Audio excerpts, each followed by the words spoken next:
Hello friends, welcome back to my channel. आज फिर हम आपके लिए एक नई कहानी लेकर आए हैं, तेनालीराम की घोषणा। एक बार राजा कृष्णदेव राय से पुरोहित ने कहा, महाराज, हमें अपनी प्रजा के साथ सीधे जुड़ना चाहिए। पुरोहित की बात सुनकर सभी दरबारी चौंक पड़े। वे पुरोहित की बात समझ ना पाए। तब पुरोहित ने अपनी बात को समझाते हुए उन्हें बताया, दरबार में जो भी चर्चा होती है, हर सप्ताह उस चर्चा की प्रमुख बातें जनता तक पहुंचाई जाएं। प्रजा भी उन बातों को जाने। मंत्री ने कहा, महाराज, विचार तो वास्तव में बहुत उत्तम है। तेनालीराम जैसे अक्लमंद और चतुर व्यक्ति ही इस कार्य को सुचारू रूप से कर सकते हैं। साथ ही तेनालीराम पर दरबार की विशेष जिम्मेदारी भी नहीं है।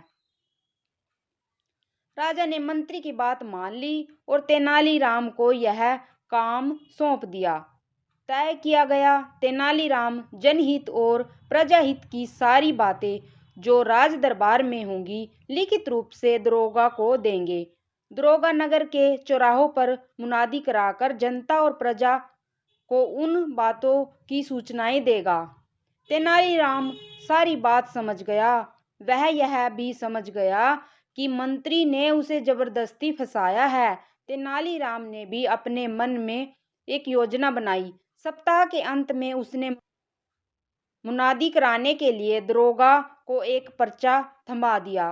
दरोगा ने पर्चा मुनादी वाले को पकड़ा कर कहा, जाओ और मुनादी करा दो। मुनादी वाला सीधा चौराहे पर पहुंचा और ढोल पीट पीट कर मुनादी करते हुए बोला, सुनो सुनो, नगर के सारे नागरिकों, सुनो। महाराज चाहते हैं कि दरबार में जनहित के लिए जो फैसले किए गए हैं उन्हें सारे नगरवासी जाने। उन्होंने श्रीमान तेनालीराम को यह कठिन काम सौंपा है।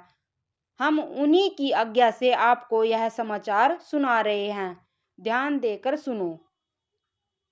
महाराज चाहते हैं कि प्रजा और जनता के साथ पूरा न्याय हो, अपराधी को दंड मिले।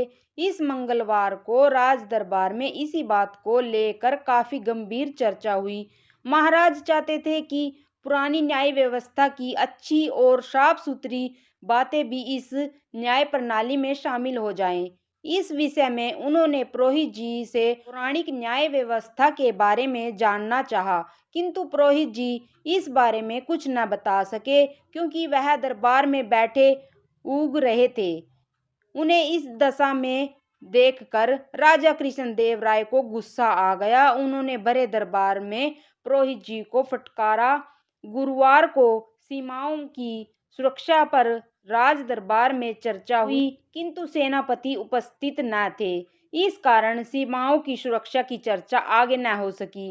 राजा ने मंत्री को कड़े आदेश दिए हैं कि राज दरबार में सारे सभासद ठीक समय पर आए। यह कहकर मुनादी वाले ने ढोल बजा दिया। इस प्रकार हर सप्ताह नगर में जगह जगह मुनादी होने लगी। हर मुनादी में तेनालीराम की चर्चा हर जगह होती थी। तेनालीराम की चर्चा की बात मंत्री, सेनापति और पुरोहित के कानों में भी पहुंची। वे तीनों बड़े चिंतित हो गए। कहने लगे, तेनालीराम ने सारी बाजी ही उल्ट कर रख दी। जनता समझ रही है कि वह दरबार में सबसे प्रमुख है।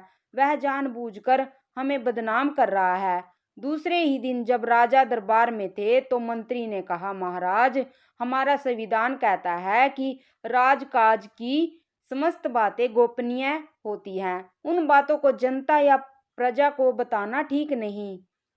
तभी तेनालीराम बोल पड़ा, बहुत अच्छे मंत्री जी, आपको शायद उस दिन यह बात याद नहीं थी। आपको भी तभी याद आया जब आपके नाम का ढोल पीट गया।